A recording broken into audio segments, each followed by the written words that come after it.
Happy day friends. இந்த வீடியோவில் நம்ம என்ன பார்க்க போகிறோம்னா, சாதாரணமாக இட்லி தோசைக்கெல்லாம் நீங்கள் கடலைப்பருப்பு உளுந்தம்பருப்பு அதை வச்சு தான் நம்ம இட்லி பொடி தயார் செய்வோம். ஆனால் உடலுக்கு ஆரோக்கியம் தரக்கூடிய இந்த வல்லாரைக்கீரை, தூதுவளைக்கீரை, கருவேப்பிலை இது மூன்றையும் வச்சு ஒரு அருமையான டேஸ்ட்டில் நம்ம இன்றைக்கி இட்லி பொடி தயார் செய்ய போகிறோம். இந்த இட்லி பொடி இட்லி தோசை சப்பாத்தி சாதம் எல்லாத்தோடையும் நெய் சேர்த்து சாப்பிட்டுக்கலாம். அவ்வளோ ஒரு நெய்யோ நல்ல நெய்யோ சேர்த்து சாப்பிட்டுக்கலாம்.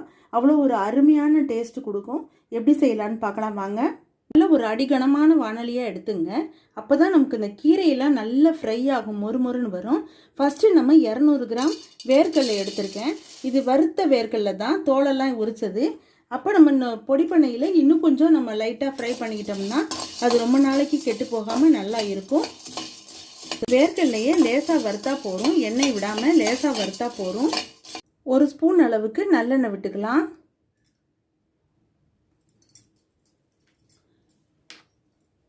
கருவேப்பிலைக்கு எப்பவுமே துவரம்பருப்பு போட்டால் தான் நல்லாயிருக்கும்.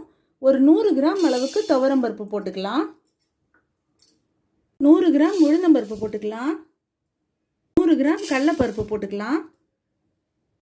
இந்த 3 பருப்பையும் நல்லா பொன்னிறமாக கருகிடாமல் வறுத்து எடுத்துக்க போகிறோம். இப்போ நமக்கு இந்த 3 பருப்புகளும் நல்லா வறுத்துட்டு இதை நம்ம எடுத்துடலாம்.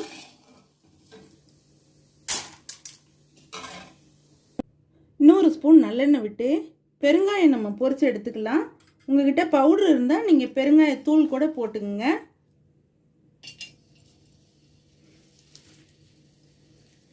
ஆனால் கட்டி பெருங்காயம் போட்டிங்கன்னா நல்ல டேஸ்ட்டாகவும் வாசனையாகவும் இருக்கும்.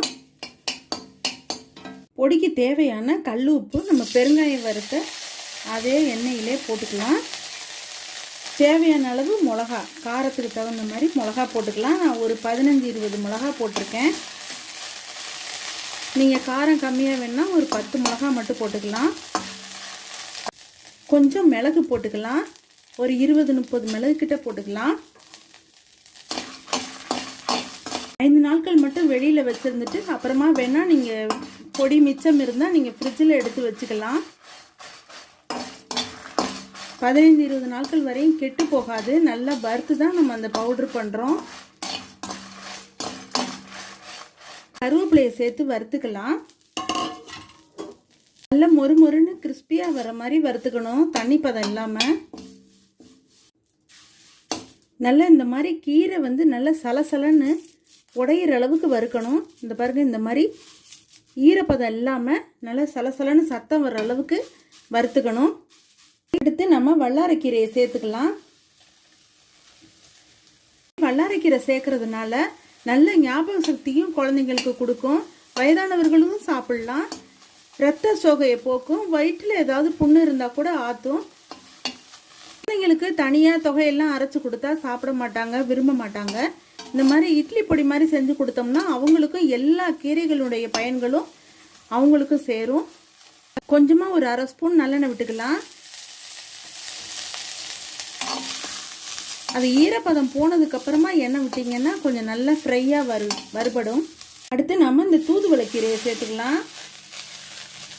தூதுவளைக்கீரை சேர்க்கறதுனால குழந்தைங்களுக்கு நல்ல ஞாபக சக்தி இருக்கும், அறிவு நல்ல புத்தி கூர்மை இருக்கும். இருமல் ஜலதோஷம் அதெல்லாம் எதுவும் பிடிக்காது. தனியாக கொடுத்தா குழந்தைங்கள்லாம் சாப்பிட மாட்டாங்க. இந்த மாதிரி இட்லி பொடி மாதிரி செஞ்சு கொடுத்தோம்னா அவங்களுக்கும் சேரும். நல்ல டேஸ்ட்டாகவும் இருக்கும் இந்த இட்லி பொடி. கொஞ்சம் வதங்கினதுக்கப்புறமா ஒரு 1/4 ஸ்பூன் எண்ணெய் சேர்த்துக்கலாம், நல்லெண்ணெய் சேர்த்துக்கலாம். தூதுவளைக்கீரையை நல்லா வறுபட்டுருச்சு. நம்ம முதல்ல இலையெல்லாம் வறுத்த அந்த இலையெல்லாம் பவுடர் பண்ணிக்க போகிறோம். ஃபஸ்ட்டு நம்ம இந்த 3 கீரைகளையும் போட்டு வறுத்த அந்த 3 கீரையும் போட்டு பவுட்ரு பண்ணிக்கலாம்.